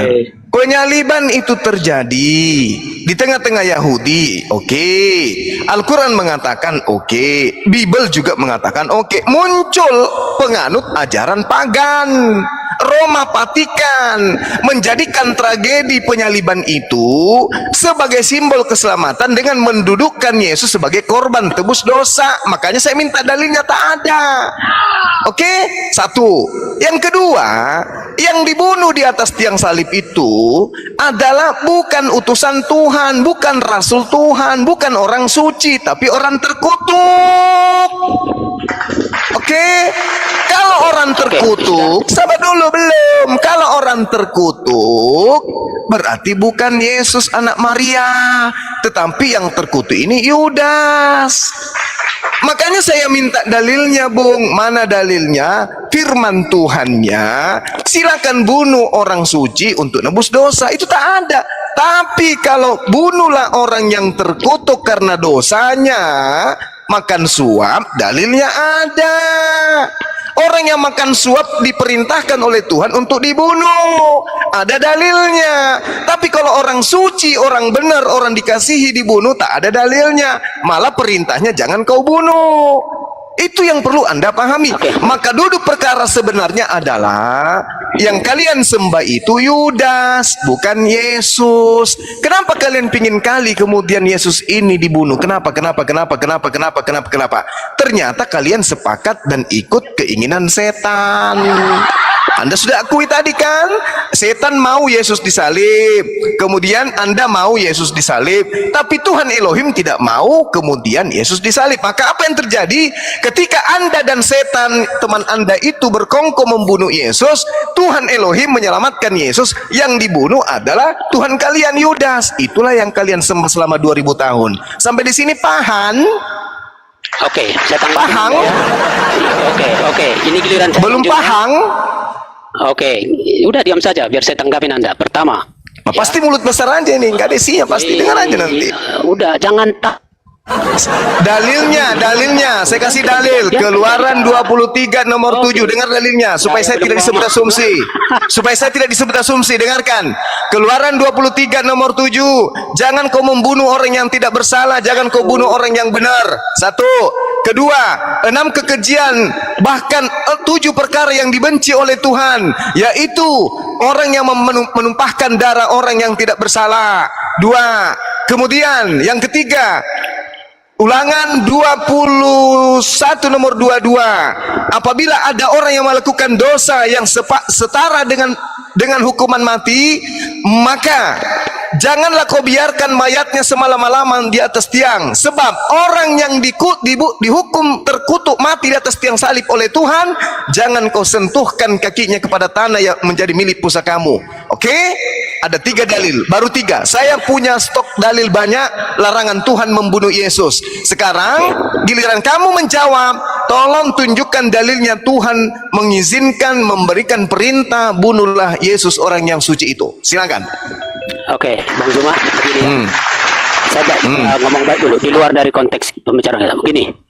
Karena ini terlalu banyak, tetapi Anda sudah bicara sampai kemana-mana. Saya tantang begini saja. Saya tantang Anda, kita buatkan satu room formal untuk saya meruntuhkan teori Anda bahwa Yudas yang mati. Saya runtuhkan. Enggak usah terlalu banyak teori mulut besar Anda itu, enggak usah. Sekarang aja buktikan dalilnya. Saya akan buat video sendiri. Begini. Kalau Anda betul menerima tantangan saya terima tantangan Anda sebentar malam. Dengar. Saya terima tantangan Anda sebentar malam. Head to head dengan saya di Komal sahabat Bang Suma. Berani nggak bahas ini? Oke. Gimana? Berani nggak? Kamu buka kamera, saya buka kamera, saya tunjukkan data, Anda tunjukkan data. Bahwa yang disalibkan bukan Yesus, tapi Yudas. Berani nggak? Wah, bagaimana? Sebentar malam. Anda tunjukkan data, saya tunjukkan data juga. Oke. Gimana? Berani nggak? Ini tantangan. Jam 9 waktu Makassar, jam 8 waktu Jakarta. Ayo. Berani nggak? Kita buktikan siapa yang Anda sembah selama 2000 tahun ini. Ayo.